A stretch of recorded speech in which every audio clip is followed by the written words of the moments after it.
Muy bien, esta noche hemos invitado a dos analistas en el tema minero, Emilio Madrid, que es investigador, y don Carlos Arce, que es el director del CEDLA también, para que nos hablen del tema minero, porque es un tema bien complicado, la verdad, tiene sus aristas y ahora, bueno, el gobierno ha dicho ayer, después de que se armó todo el bloqueo en todo el país, el gobierno dice ayer, bueno, a foja cero.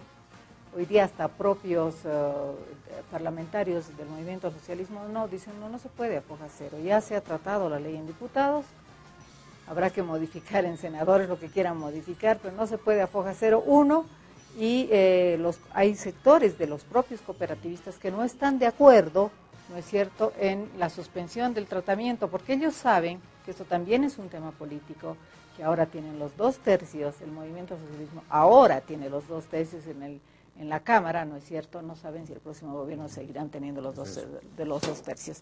Carlos, buenas noches, gusto de tenerlo acá, también a Emilio. ¿Qué me dice? ¿Cuáles son sus comentarios?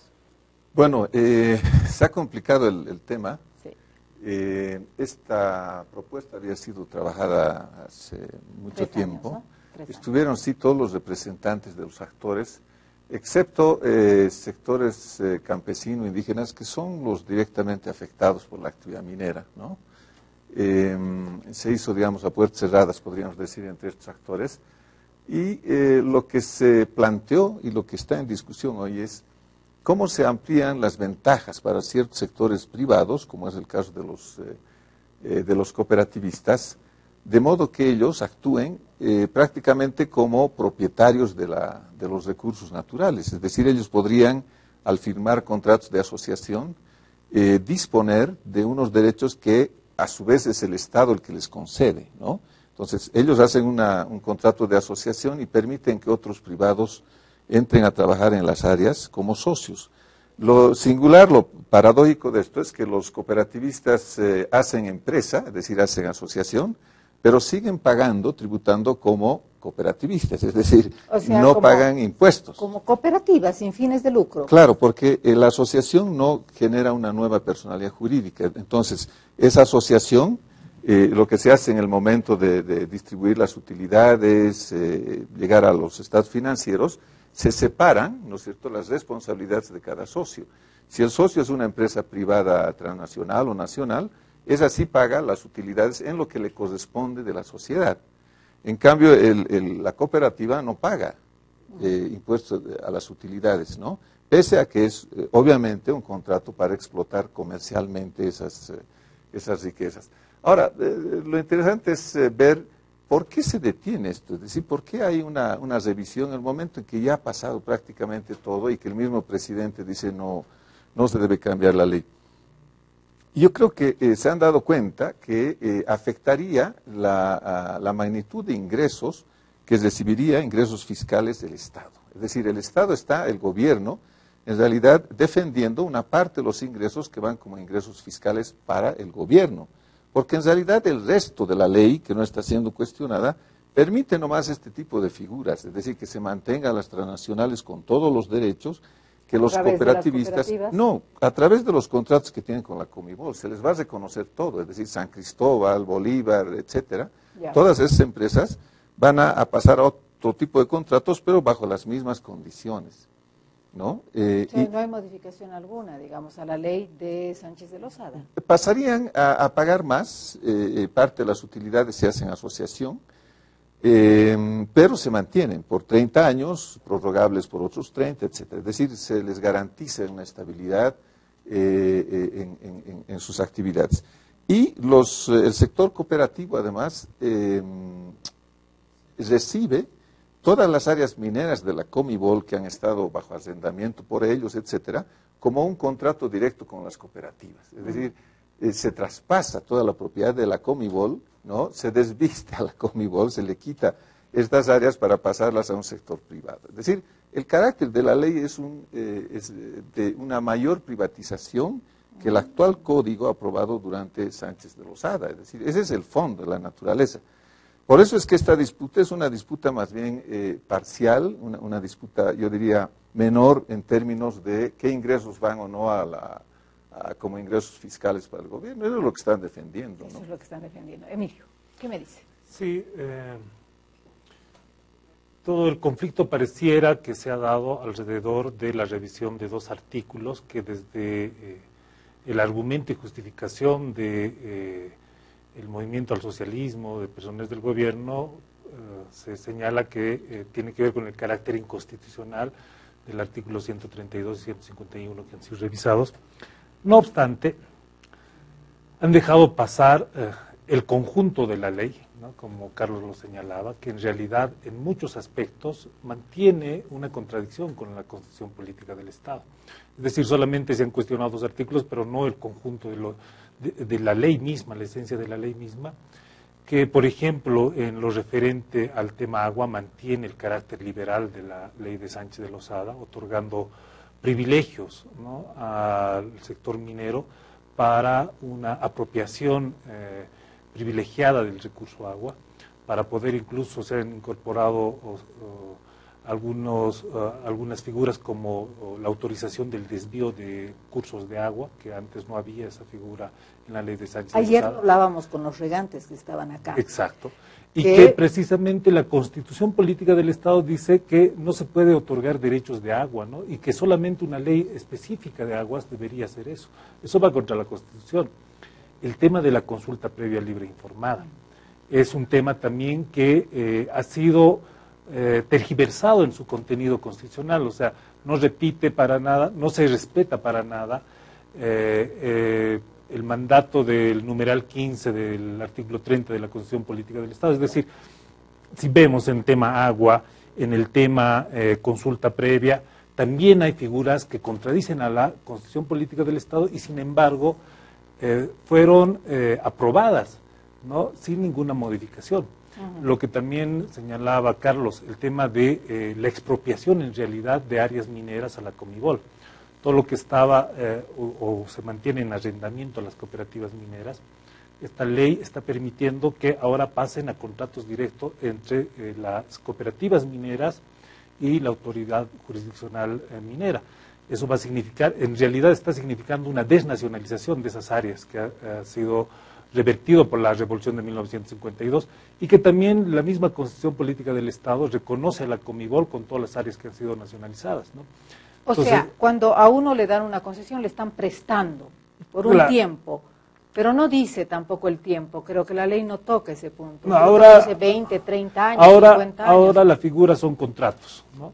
Son contratos que en el caso de las empresas privadas se va a firmar contratos por 30 años. Pero en el caso de las cooperativas son contratos indefinidos, es hasta que el titular siga existiendo o deje de existir, ¿no? Es decir, si desaparece la cooperativa, se revierte, pero si no desaparece la cooperativa, eso se va a mantener indefinidamente, ¿no? Y eso significa una expropiación, ¿no?, de las áreas mineras a favor de las cooperativas mineras, ¿no? Una privatización, como lo señalaba Carlos, que también está en contradicción con la Constitución Política del Estado. Entonces, no solamente es más privatización que ahora. Sí, que la de Gone. ¿Por qué es más privatización? Porque en realidad no se está fortaleciendo al sector estatal, ¿no?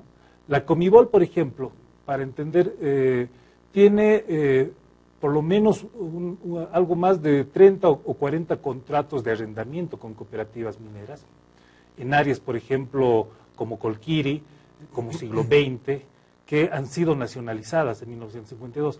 Ahora tienen que pagar un porcentaje que se llama arrendamiento, que es como un alquiler, que está entre el 1 o 2% del total de la producción. Eso es lo que percibe ahora la Comibol. Claro, pero eso en este momento, por lo menos está cobrando un alquiler en este momento por áreas que se le está dando. Ahora, con la nueva ley, eso va a pasar directamente a las cooperativas. Comibol ya no va a tener nada que ver con estas áreas. Es decir, lo que se nacionalizó en 1952 ahora se les está entregando a las cooperativas mineras. Así de simple. Así de simple, así ¿no? de claro. Y eso contradice, vuelvo a insistir, la misma Constitución Política del Estado. Entonces, si es así, si solamente se han revisado dos artículos y al parecer por la necesidad de ingresos económicos, como también señalaba Carlos, que está preveyendo el gobierno fundamentalmente para sostener todos sus programas que le permiten cierta gobernabilidad, Lo más probable es que el anuncio que ha hecho Quintana ayer de volver a foja cero, en realidad solamente una amenaza para forzar a la negociación con los cooperativistas. Porque, y como tú lo expresaste al inicio del programa, hay varios sectores dentro del movimiento al socialismo que también dicen no podemos volver a foja cero, tampoco van a querer, creo, las cooperativas mineras. Y por lo que ha procedido el gobierno y toda la bancada del MAS al aprobar en diputados la ley solo modificando estos dos artículos, yo creo que en realidad están tratando de forzar una negociación para después aprobar. Me parece que no es tan real estos anuncios de que ahora se va a concertar con todo el pueblo boliviano o con todos los sectores involucrados. Con todos los sectores involucrados. ¿No? O en alguna medida tal vez esto responde en una intención tal vez de postergar y calmar los ánimos en este momento, ¿no? Carlos, ¿cuántos son los cooperativistas en el país y cuánto perciben anualmente? Bueno, lo que se sabe es, a ver, el número de cooperativas es un misterio. Se calcula que son como 1.600, pero uno ve las informaciones que están muy desactualizadas del ministerio y eran como 1.200 hace un año. Entonces se están aumentando, ¿no? Pero es esa cantidad. Y el número de trabajadores es de alrededor de 150.000. Lo interesante es que muchas de estas cooperativas en realidad esconden empresas privadas. Hay casos, se los he estudiado ampliamente en diversas instituciones, en que hay cooperativas que tienen, por ejemplo, en el caso del norte de La Paz, donde explotan oro, aparecen solamente un número mínimo de socios, ¿no? Alrededor de 80, pero en el año mueven hasta 600 trabajadores. Guay. ¿No? Hay una cooperativa muy famosa ahí.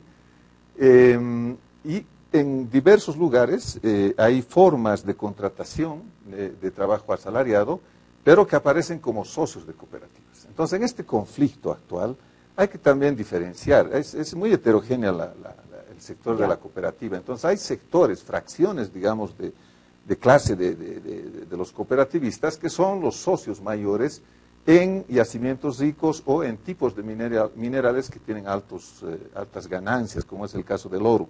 Pero hay otras cooperativas que son cooperativas que trabajan de manera muy precaria y que tienen ingresos muy bajos, ¿no? Entonces, hay que diferenciar que yo creo que los intereses de estos sectores, que son los que al final aprovecharían esta asociación con empresas transnacionales para no pagar impuestos, etcétera, pero trabajar casi como empresas privadas, son las que están empujando, digamos, estas movilizaciones. Yo creo que la mayoría de los cooperativistas que son asalariados en realidad desconocen cuáles son los intereses que están defendiendo en estas movilizaciones, ¿no?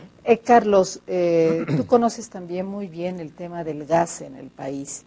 Debiera empezarse de pronto a tener una visión como se ha tenido con el tema de, pese a que la llamada nacionalización de los hidrocarburos, pero está funcionando y nos da bastantes recursos al Estado, ¿no? Por lo menos desde que se ha puesto en vigencia la 3058. Entonces, ¿se debiera tener esa misma visión con el tema de los minerales para el país? Yo creo que no ha habido nacionalización y yo creo que debería nacionalizarse.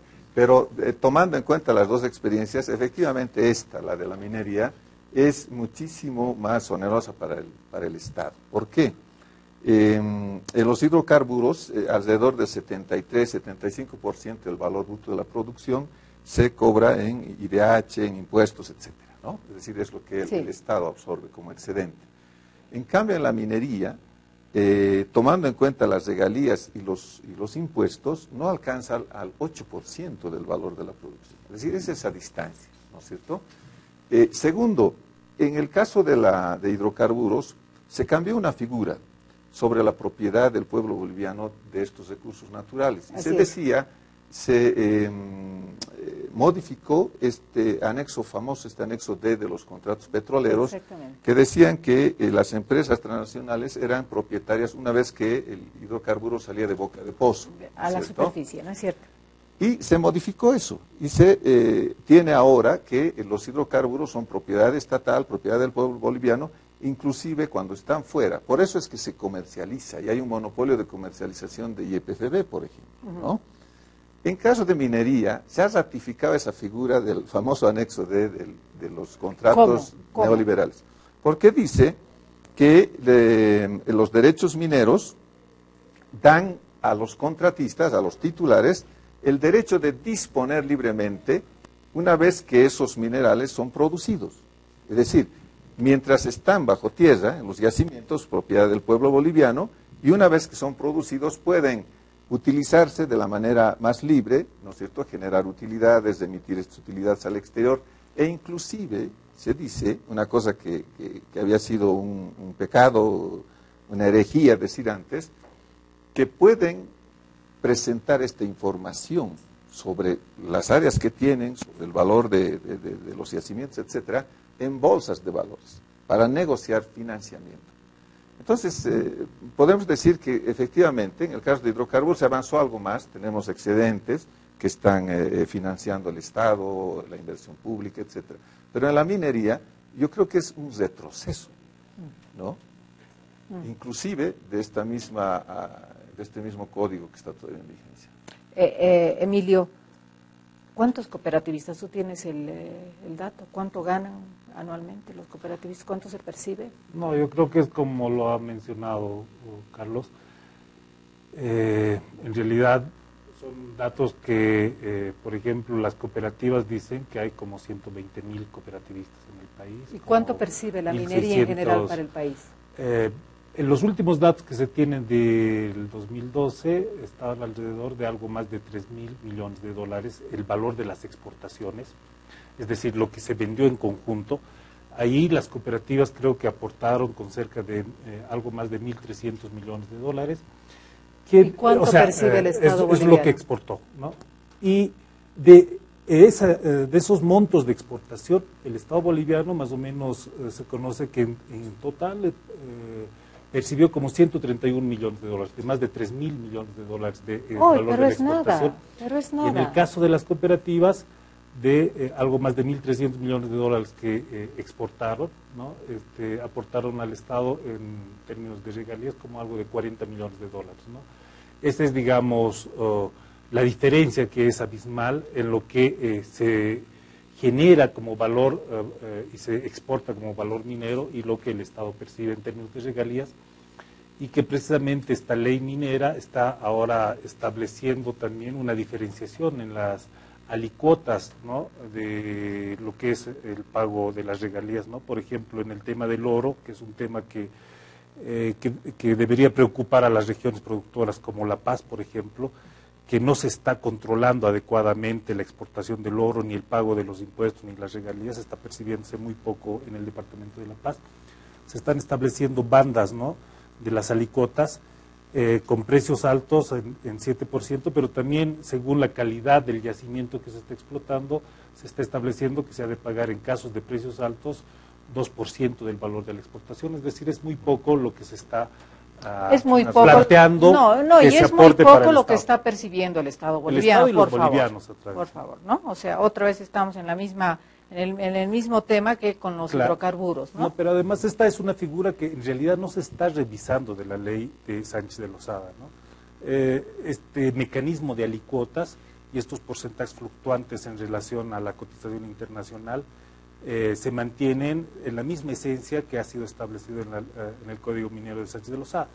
Como decía Carlos, y creo que coincidimos con esto, con muchas otras organizaciones sociales, en realidad este proyecto de ley de minería no está revisando el Código Minero de Ley 1777 de Sánchez de Lozada. Lo único que está haciendo es incorporar mejoras, lo está perfeccionando, ¿no? Mejoras, pero a favor de los cooperativistas. Sí, en el sentido liberal, y lo está perfeccionando en el sentido precisamente de beneficiar los intereses, no solamente de las cooperativas, sino de todos los actores privados. Porque actualmente el Estado participa en el valor de las exportaciones solamente con un 6%, pero en el volumen de la producción, es decir, ¿qué es lo que realmente el Estado extrae? Apenas participa con el 2%. Después, es decir, el 98% de la extracción minera está en manos de privados, entre transnacionales y cooperativas, ¿no? Carlos, Emilio, en dos palabritas, a ver, ¿qué debe hacer ahora el gobierno, si ustedes fueran gobierno? A ver. No, yo creo que debería hacerse otra ley una ley que cumpla con el discurso y con los preceptos que se planteaban en la Constitución, que es reponer el monopolio estatal de la minería, incluida la expropiación de los yacimientos más ricos que están en manos de las transnacionales, ¿no? Porque es discutir también con una parte muy pequeñita de la torta. La gran parte la siguen llevando y la seguirán llevando las empresas extranjeras. Segundo, yo creo que respetar todo aquello que son derechos de los sectores. Es una ley antiindígena, porque no se les consulta, pero además se les puede expropiar la tierra para que funcione la minería, el agua, etcétera, etcétera. Deberíamos empezar por la consulta previa, entonces. Yo creo que sí, porque además la Constitución dice, debería consultarle cuando hay una propuesta legislativa, una iniciativa legislativa, es decir, antes, ni siquiera después cuando empieza la producción minera, antes de que se apruebe una legislación que les afecte. Y no se les ha llamado nunca, por eso es que este proyecto se hizo entre 3 actores. Emilio, sí. Si tú fueras gobierno, ¿cómo harías las cosas? Difícil, ¿no? Difícil, pero yo creo que primero que nada es recuperar el interés del conjunto de los bolivianos. Como también reza la Constitución, yo creo que no vale la pena que los derechos que se han inscrito en la Constitución sean meramente nominales. La Constitución dice que los recursos mineros son propiedad del pueblo boliviano, entonces se debería pensar una ley en beneficio del interés del conjunto de los bolivianos, y se ha hecho al revés. Se ha pensado primero en los intereses de los mineros, se ha elaborado una ley en función de quienes están lucrando con la actividad minera, lo han hecho a su medida, y yo creo que hay que pensar además una ley que beneficie al conjunto de la población, pero aquí también hay un elemento, ¿no?, que también nos plantee una transformación de la matriz productiva boliviana, ¿no? Es decir, dejar de ser productores meramente de materia prima. Y la industrialización es la pregunta que hay que hacerle, ¿no? Esta ley, por ejemplo, solo tiene un artículo, el artículo 9, este proyecto de ley, que se refiere a la industrialización, y que es meramente genérico, es declarativo, no dice absolutamente nada, no propone ningún mecanismo para que se efectivice la industrialización. Criminaliza la protesta social, es decir, cualquiera que no solamente se oponga, sino que cuestione la minería, porque dice, está prohibido impedir el inicio de la actividad minera, pero además proferir amenazas verbales o escritas a la actividad minera, y han de ser objeto de proceso penal, ¿no? Entonces, si organizaciones empiezan a declararse en contra de la minería, eso va a ser tomado como una amenaza verbal o escrita que ha de ser sujeto de criminalización, es decir, quienes están defendiendo los intereses del pueblo boliviano, quienes defienden los intereses del medio ambiente, etcétera, van a ser considerados criminales, ya no defensores sociales, ¿no? Hemos llegado. Carlos Arce, Emilio Madrid, muchas gracias. Gracias a ti. Vamos a la cosa.